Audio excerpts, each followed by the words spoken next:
Hello, good afternoon.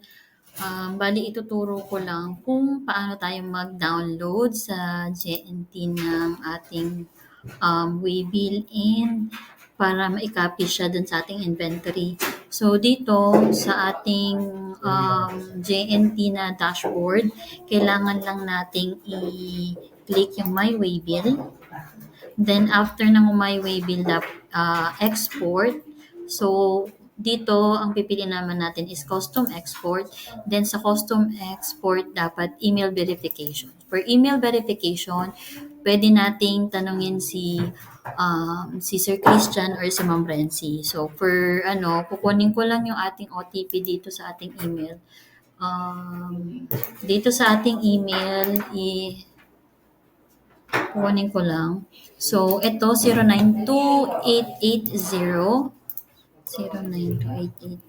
So, si Ma'am Renzi or si Sir Christian ang magpo-provide nito. And then, for the order time, ilalagay natin yung date kahapon at saka dito i-click natin tong single na to, yung single arrow, para bumalik dun sa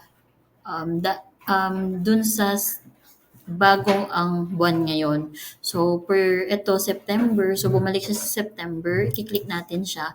Kasi, pwede tayong kumuha ng pinakamarami is isang buwan. Tapos, dito sa order status, all, then export.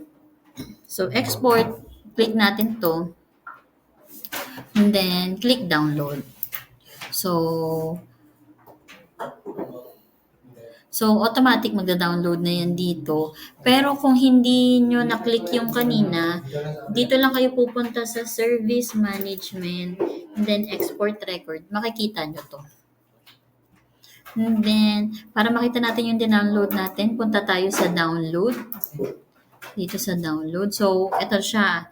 So, para maklik natin siya, right-click and then extract all. Extract. So, lalabas siya. And then, click na natin yung folder na na-extract niya. Then, buksan natin ito. Enable editing, click natin. And then, para naman makuha natin yung date, click natin si F dito. Tapos, right-click, insert. Pagka-insert dito, lagyan natin siya ng formula para ang makuha natin is yung date lang kasi may kasama siyang oras. So, mahihirapan tayo mamaya kapag pinilter natin. So, para hindi tayo mahirapan mag-filter, lagay natin dito equals, tapos left, para makuha lang natin kung ano yung date niya. So, tapos comma, tapos 10. Then, enter. Tapos dito, pag nag-cross na ganyan, double click natin para makopy siya pababa. Next natin, click din natin yung T, right click, insert. Tapos dito, equals natin. Yung kanina, uulitin lang natin, left. Tapos, open parenthesis, and then, click natin to. Yung katabi niya ulit, tapos comma, number 10. Enter. So, pagka ganito ulit, click natin tong cell na to. Pagka nakita natin meron na siyang ganyan, i-ano naman natin dito sa corner na to. Pag nag-cross na ganyan, pag lumabas yung itim na cross, double click para ma-paste siya pababa. So, pagkatapos niyan, okay na yan. Pindutin natin yung 1 para ma-filter siya. So, 1, tapos data, tapos pagkatapos natin maklik tong data, filter. So, sa filter, pwede na dito muna sa C, sa order status, i-click natin to, yung may arrow pababa. And then, click natin yung select all para mawala yung check lahat. And then, ang i-check lang kasi natin is yung return. So, sa return, okay. And then, pagkatapos natin ma-filter yung return, sa date na tayo. So, para makita natin kung ano yung kailangan nating date, punta tayo dito sa inventory. So, dito sa inventory, Tingnan natin kung ano yung huling date na na-paste natin. So, dito 17. So, kung 17 dito, balik tayo dito, ang ipi-filter natin is yung 18. So, click natin tong arrow ulit nito dito naman sa F.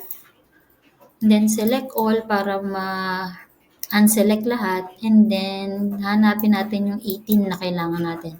So, pagka-click OK, lalabas dito yung mga kailangan natin. And then, click natin yung pinakasimula na kailangan natin i-copy from 40 to 658 kasi hanggang doon lang yung data. So, Control-C para ma-copy. And then, para ma-paste natin siya dito is Control-V or right-click para sa copy and paste. So, dito, Control-C ulit para makopy natin yung checkbox and then Control-V para ma-paste naman natin.